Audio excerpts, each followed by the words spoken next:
Hey everyone, Hannah here, and welcome back to Finance and Fun Stuff. This is a channel centered all around finances and how I use those finances to get me where I want to go. Not only on a financial net worth sense, but also on a life worth sense about all of the different things that I use my money for to enrich my life. Whether that's buying stocks, going to concerts or music festivals, or even just getting some Pokemon cards to make myself feel better. This channel is centered all around the things that I do with my money and how I decide to allocate it. So today I figured I would do the perfect intersection of both of the interests that are the primary focus on this channel, and that would be talking about how to budget for a live music experience. Now, I'm speaking specifically in terms of a rave or concert, so a smaller show that isn't an entire festival. I do think a festival takes a lot of different kinds of planning, and there are different kinds of festivals, such as camping festivals and non-camping, and so I figured they will deserve their own dedicated video down the road. But for now, we are going to just be speaking about single night event shows. As you know, I have been going to a plethora of different live music experiences since they have come back this year to the United States. And I am fortunate enough to be able to go to lots of different experiences and able to share my personal experience about how I budget for different events and how I am able to make going to all of these different events possible even on a lower than average budget and still have the money left over to invest. Without further ado, let's get right into it. So I'm going to be listing all of the different categories that I use when budgeting out for a live music experience. First up, we have earplugs/safety. Now, if this is your first live music experience, then earplugs are definitely going to be a necessity. But if you already have a pair of earplugs to bring with you, as they are the most important part of listening to live music, then you can go ahead and just label this category safety. Now, I use this safety category as a little emergency fund for my live music expenses category. I personally have my own emergency fund that is separate from this live music experience emergency fund.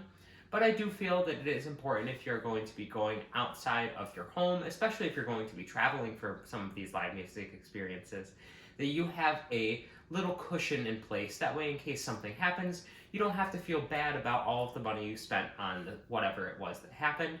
For instance, if you get a flat tire when you walk out of your venue and you need to call a tow truck or AAA or whatever the case may be, or you are even able to change the tire yourself, but you still need to get the tire replaced. You would be able to take that money out of this category and feel absolutely no regrets about going to the live music experience. This is also super important if you're traveling a long distance for a show, such as an electronic dance music show, and getting to a show very late and having the show end late into the night. Not everybody can manage to drive back and forth from a live music experience that is hours away, especially if it ends at 2 in the morning or farther into the night. But if you don't feel that you can make the drive all the way back to your place of residence, then you can grab a hotel with the money in this category. Next up, we have the most obvious category on this list, and that is the tickets. Obviously, no matter what kind of event you are going to, there is going to be a need for tickets on your live music budget. And this can vary wildly depending on the venue, location, and the type of music that is playing. Next up, we have the category group clothing.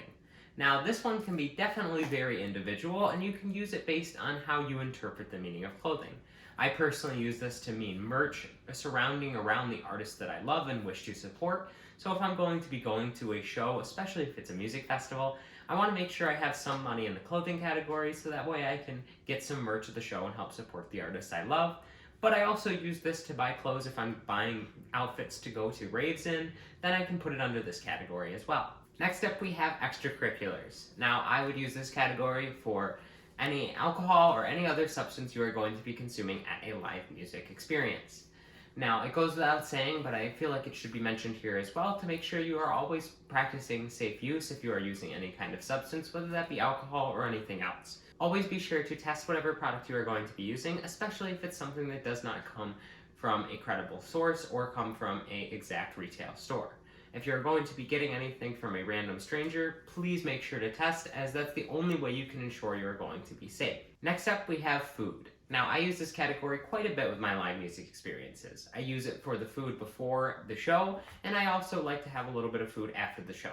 Now, if it's the kind of show where I can manage to bring something in my car and it's going to stay good the entire time, then I don't need to put as much money in this category. Typically what I'll do is I'll try to bring something hearty before the show, and then bring a peanut butter jelly or something that is going to stay stable in the car. That way I can consume it after the experience. Next up we have time off work. Now I know a lot of people don't use this category group, but I think everybody should.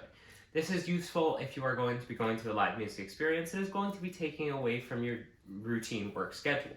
If you're going to be taking time off of work and you are somebody who is not privy to the ability to be able to use paid time off in order to pay for that time, then you are definitely going to want to have some money in the time off work category, so that way when you get your paycheck and it's lower than expected after a live music experience, you can supplement with the money from this category, and then it won't feel so bad about going to the live music experience. And last but certainly not least, we have travel. Now I use this to encompass gas, hotels, service charges, anything related to travel whatsoever.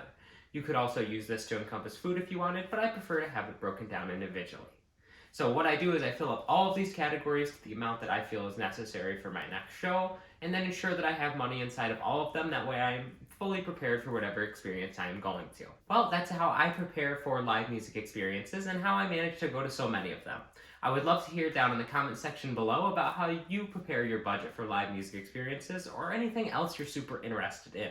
I love hearing about all of your own personal budgets.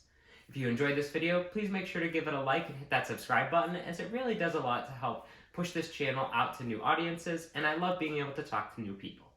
Thank you all so much for watching Finance and Fun Stuff, and have a great day.